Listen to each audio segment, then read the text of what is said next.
I'm a 30-year-old woman, and I've been married to my husband Mark for almost 4 years now. We live in a quiet suburban neighborhood that looks like something straight out of a real estate brochure. The lawns are trimmed, the houses look uniform, and everything has that air of perfect community living. The catch, of course, is that our neighborhood has one of the strictest HOAs imaginable. When we first moved in, I actually read through the entire handbook to make sure we didn't break any rules. Back then, it felt like overkill, but it turns out that detail would come in handy later. My job allows me to work from home, so weekends are the time I look forward to the most. That's when I recharge, catch up on personal things, or just enjoy quiet mornings without email pings or video calls.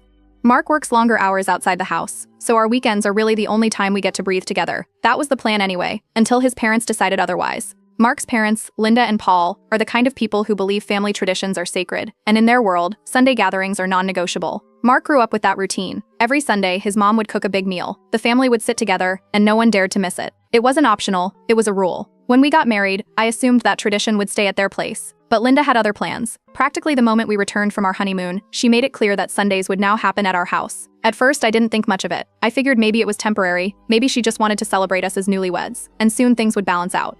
Instead, it became clear very quickly that this was going to be permanent. Every single Sunday, they were at our door, sometimes with pastries in hand, sometimes with pots of food, but always expecting to be let in. Linda would bustle straight into the kitchen as if she lived there, rearranging items in the fridge, offering commentary on how I organized the pantry, or telling me which brands of dish soap were best. She never asked, she just acted like she was in charge. Paul, on the other hand, had an obsession with pointing out flaws. He would stand in the yard and criticize how the grass looked, how the driveway wasn't swept enough, or how our hedge needed trimming. Once, when our trash bin was still at the curb a few hours after pickup, he reminded us that neighbors notice these things. He had no problem lecturing us, even though it wasn't his house.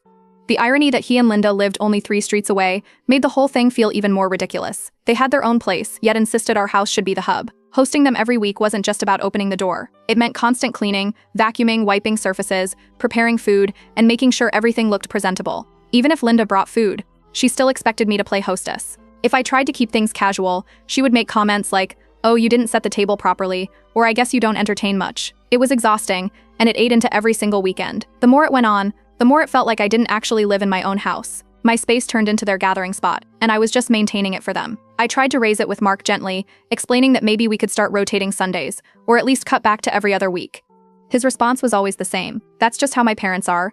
Don't take it personally." He grew up used to their overbearing presence, so he didn't see what the big deal was. To him, this was normal. But to me, it was draining, and it was stealing the only time we had for ourselves. When I suggested alternating Sundays or having them host once in a while, Linda shut it down immediately. She claimed it was anti-family, and that gatherings only worked if everyone was together. Then she added that her house wasn't as suitable for entertaining, which made no sense considering hers was just as big as ours, if not bigger. Every excuse came back to the same outcome. Our house was the gathering